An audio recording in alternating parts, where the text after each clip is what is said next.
ಈ ದೇಶದ ಕಾನೂನುಗೊಳಪಡ್ತಾರ, ಸಾಮಾನ್ಯ ವರ್ಗದವರು ಕಾನೂನುಗೊಳಪಡ್ತಾರ.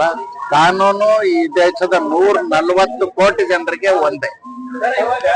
ಬೆಂಗಳೂರಿನ ಬಗ್ಗೆ ಹೊಂಟಿದ್ದಾರೆ ಸರ್. 2 ವರ್ಷದ ಸಾಧನಾ ಸಮಾವೇಶ ಹೊಸಪೇಟೆಯಲ್ಲಿ ಮಾಡ್ತಾ ಇದ್ದಾರೆ.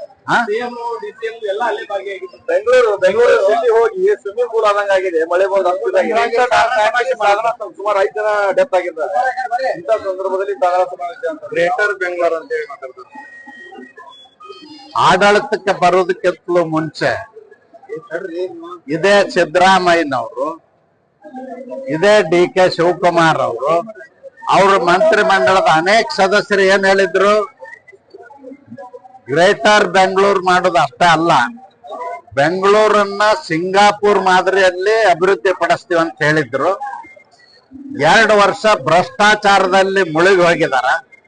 ಭ್ರಷ್ಟಾಚಾರದಲ್ಲಿ ಮುಳುಗಿದ್ರಿಂದ ಅವ್ರಿಗೆ ಬೇರೆ ಕೆಲಸ ಕಾರ್ಯಗಳನ್ನು ಮಾಡ್ಲಿಕ್ಕೆ ಸಮಯ ಸಿಗ್ತಾ ಇಲ್ಲ.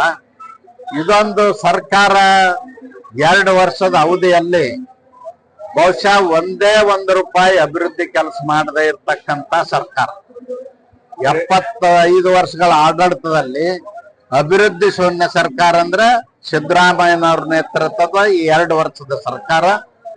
ಬೆಂಗಳೂರು ಒಂದು ವಿಶ್ವದಲ್ಲೇ ಸುಂದರ ಸಿಟಿ ಆಗಿತ್ತು, ದೇಶದಲ್ಲೇ ಅತ್ಯುತ್ತಮ ನಗರ ಆಗಿತ್ತು. ಅದು ಇವತ್ತು ನರಕವಾಗಿ ಪರಿವರ್ತನೆ ಆಗಿದೆ ಸಿದ್ದರಾಮಯ್ಯನವ್ರ ಆಡಳಿತ.